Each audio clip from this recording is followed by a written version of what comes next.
Good morning. This is Father George Corrigan from St. Francis of Assisi in Triangle, Virginia, here with a few Sunday thoughts for the Gospel for the 23rd Sunday of Ordinary Time. You know, it must be about 30 years ago now that I watched a movie called The Gods Must Be Crazy. If you're not familiar with it, the story is basically in the Kalahari Desert.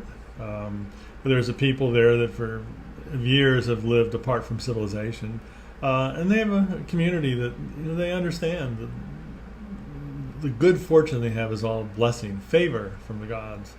But one day a light plane overflowing kind of casually throws out one of the old style bottles of Coca-Cola.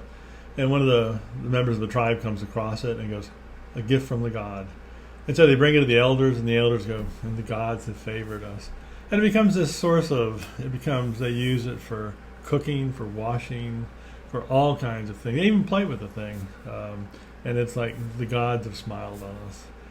But of course, a big tribe, lots of families, one bottle. And eventually, what has been this almost idyllic community, this community of grace, we might say, this bottle has dropped into it, seeding discord, disunity.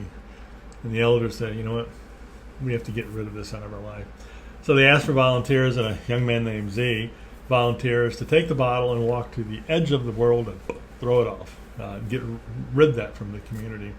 And that's when the comedy starts. Of course, he goes into civilization and discovers a different world of all kinds of bottles, of miraculous, horrible, all kinds of things.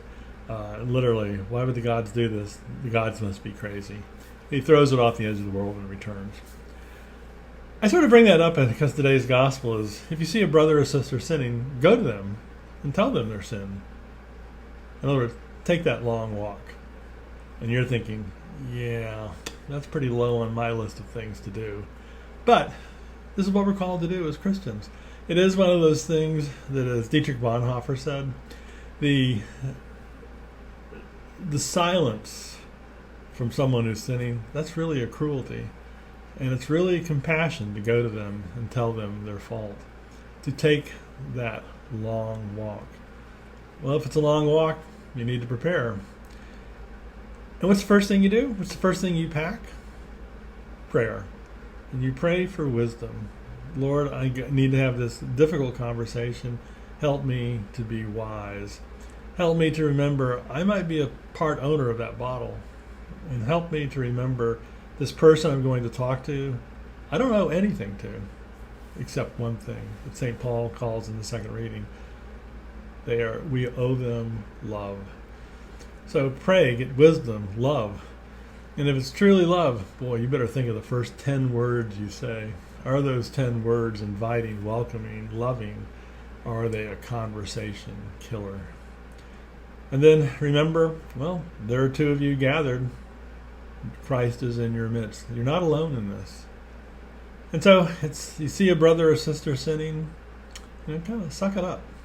Pray. Get ready. Take the long walk together.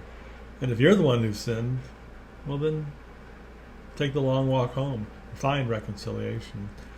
Why? Because in the end, Christ took that long walk from heaven to earth and gave up everything for us that we might be reconciled. We can do no less. So if you see a brother or sister sinning, take the long walk, right even to the edge of the world. Amen.